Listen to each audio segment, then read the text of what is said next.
بس میرے دوستو، میں نے آپ کی بڑی سما خراشی کی اور اونچا بول بول کے بھی میں کوشش کرتا ہوں کہ اونچا نہ بولا جائے، کیونکہ اونچا بولنا کوئی اچھی بات نہیں ہے۔ جس طرح عام گفتگو ہوتی ہے اسی سطح پہ گفتگو کی جائے تو آدمی بور نہیں ہوتے، اس لیے خدا نے اونچی آواز کی مذمت کی ہے۔ ان انکر الاصوات لصوت الحمیر، بہت اونچی آواز جو ہے وہ گدھوں کی ہوتی ہے۔ تو آدمی کو آدمی رہنا چاہیے، لیکن لاؤڈ سپیکر سے تیز ہیں، آدمی آہستہ بھی بولے تو پھر بھی آواز بہت پھیل جاتی ہے۔ تو لہٰذا اتنا کافی ہے، باقی انشاءاللہ باقی اتنا عرض کروں گا کہ جن سے دین لینا تھا، جن سے ایمان سیکھنا تھا، جن سے قرآن کی تعلیم حاصل کرنی تھی، جن سے قانون اسلام ہم نے معلوم کرنا تھا، دنیا نے ان کے ساتھ وہ سلوک کیا کہ ہیچ کافر نہ کند آنچ مسلمہ کردہ۔ کوئی کافر بھی یہ سلوک نہیں کر سکتا تھا جو اسلام کے دعوے داروں نے کیا۔ کل میں نے بڑے اختصار کے ساتھ پیغمبر کی شہادی کی وفات کا اجمالاً ذکر کیا تھا۔ اب میں چاہتا ہوں نفس نبی، جس کو خالق نے قرآن میں نفس نبی کہا اور جس کو پیغمبر نے دین و دنیا میں اپنا بھائی کہا،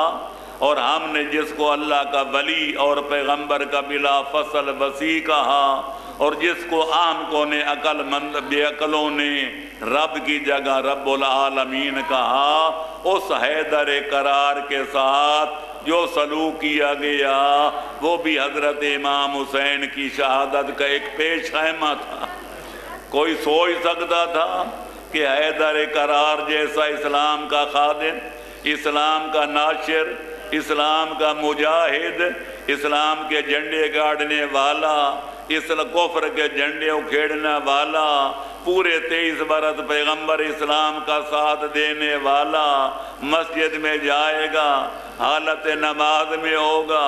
حالت روزہ میں ہوگا، خالق اکبر کی بارگاہ میں سجدہ کر رہا ہوگا کہ ظالم ان کے سر پر ایک ایسی تلوار کا وار کرے گا کہ سر اقدس کے 2 ٹکڑے ہو جائیں گے۔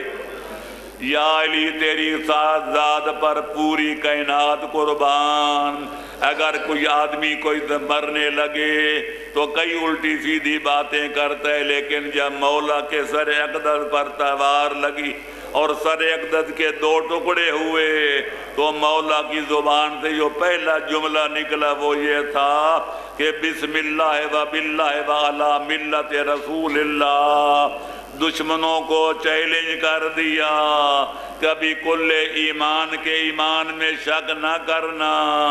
جب میں پیدا ہوا تھا تو قرآن کی تلاوت کی تھی، اور آج جب اللہ کی بارگاہ میں جا رہا ہوں تو اپنے ایمان کا اظہار کر کے جا رہا ہوں۔ اس کے بعد دوسرا جملہ جو حیدر قرار کی زبان حق ترجمان سے نکلا وہ یہ تھا کہ فزت برب الکعبہ،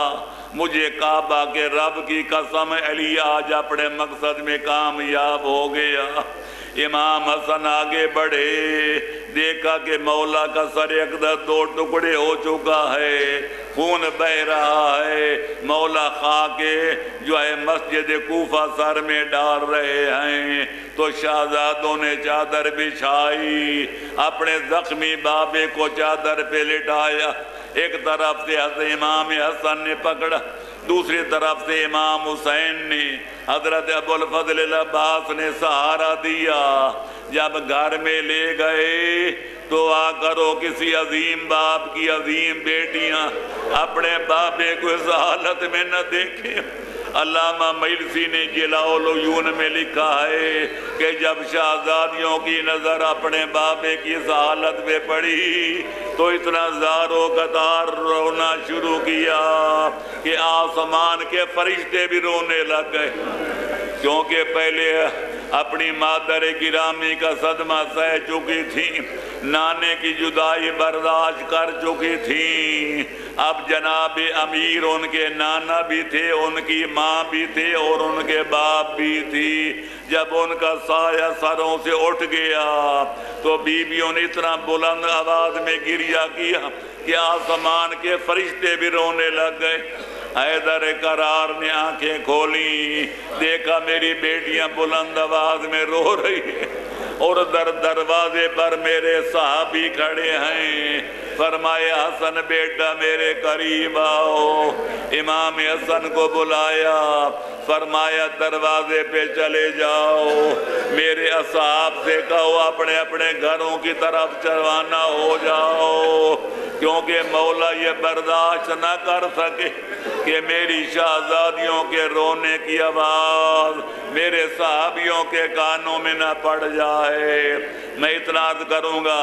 او میرا مجسمہ غیرت امام، او میرا غیور امام، آج تو آپ اتنی بات برداشت نہ کر سکے کہ آپ کی شہزادیوں کے رونے کی آواز آپ کے صحابیوں کے کانوں میں نہ پڑ جائے۔ یا علی مجھے اتنا فرماؤ، اس وقت جنت میں آپ کی کیا حالت ہوئی ہوگی جب یہی آپ کی شہزادیاں ہوں گی، یہی کوفے کا دربار ہوگا، تیری شہزادیوں کے سر پر کوئی چادر نہیں ہوگی،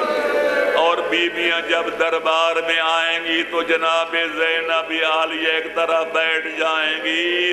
اور ظالم دربار کا مالک پوچھے گا من ہذہ، یہ بی بی کون اور وہ بی بی کون؟ میں کہا کرتا ہوں اے کاش کہ قیامت کا زلزلہ آ جاتا، اے کاش کہ کوفہ برباد ہو جاتا، اے کاش کے لوگ اندھے ہو جاتے، پر حیدر کرار کی شہزادیوں کا یہ منظر نہ دیکھتے اور یہ بات نہ سنتے کہ درباری کہہ رہے تھے ہذہ زینب وتلک ام کلثوم، یہ علی کی بڑی شہزادی زینب عالیہ ہیں اور وہ ان کی شہزادی چھوٹی بیٹی جناب ام کلثوم، شامیاں بستند بازو زینب و کلثوم را، اے فلکاں ابتدا ای انتہائے اہل بیت۔ اگر ایسا نہ ہوتا تو کربلا کا واقعہ بھی پیش نہ آتا۔ مسلمانوں کی جرت بڑھ گئی تھی آل محمد کی توہین کرنے کی، ان کو شہید کرنے کی اور بیویوں کو قید کرنے کی اور دربار میں لانے کی۔ صلوات پڑھے محمد و آل محمد، اللہم صلی اللہ۔ وآخر دعوانا ان الحمدللہ رب العالمین وسیعلم الذین ظلموا ای منقلب ینقلبون۔ یا اللہ تجھے واسطہ محمد و آل محمد علیہ السلام کا ہمارے بحر میں لال ولایت کے ظہور میں تاجیل فرما، ہمارا نام ان کے انصار و آوان کی مقدس فہرست میں درج فرما۔ یا اللہ جو مومنین مومنات بیمار ہیں ان کو لباس صحت عطا فرما۔ یا اللہ پورے ورلڈ میں پورے عالمین میں جہاں بھی علی ولی کے نام لے ہوئے ہیں، حیدر کرار کی شمع امامت کے پروانے ہیں، ان کو اپنے حفظ و امان میں رکھ اور دہشت گردوں کے نجس وجود سے زمین کو پاک فرما، پاکستان کو استحکام عطا فرما، سنی شیعہ مسلمانوں کو بھائیوں کی طرح اکٹھا جینے مرنے کی توفیق عطا فرما، بیماروں کو لباس صحت عطا فرما، بے اولادوں کو دولت اولاد صالح سے مالا مال فرما۔ یا اللہ ہمیں آخری زمانے کی فتنوں سے بچا، ہمارا خاتمہ اسلام و ایمان پر فرما، ہمارا حشر نشر چہاردہ معصومین کے سچے غلاموں کے زمرے میں فرما۔ یا اللہ جس قدر حاضرین مجلس ہیں سب کے حاجات شرعیہ برلا، اور خاص طور پر بانیان مجالس ان کے توفیقات خیر میں اور مزید اضافہ و ازدیاد عطا فرما۔ یا اللہ ساری دنیا کو خواب غفلت سے جگا تاکہ ہر قوم پکارے کہ ہمارے ہیں حسین، اور ہم حسینیوں کو مقصد شہادت حسین کے سمجھنے اور عمل کرنے کی توفیق عطا فرما، تاکہ افعال یزیدی مٹ جائیں، مظلوم سے الفت پیدا ہو۔ اس واسطے ان کے درد برے احوال سنائے جاتے ہیں۔ یا اللہ ہمارا خاتمہ اسلام و ایمان پر اور ولایت محمد و آل محمد علیہ السلام پر فرما، ہمارا حشر نشر چہاردہ معصومین کے سچے غلاموں کے زمرے میں فرما، امام زمانہ کے ظہور میں تاجیل فرما، اور ہمارا نام انصاران امام زمانہ کی مقدس فہرست میں درج فرما۔ ربنا آتنا فی الدنیا حسنۃ وفی الآخرۃ حسنۃ وقنا عذاب النار۔ جناب شیخ عرفان علی صاحب اور محمد حیدر صاحب بیمار ہیں، یا اللہ بیمار کربلا کا صدقہ ان کو صحت کاملہ اور عاجلہ عطا فرما، بحق محمد و آل محمد۔ اللہم صلی علی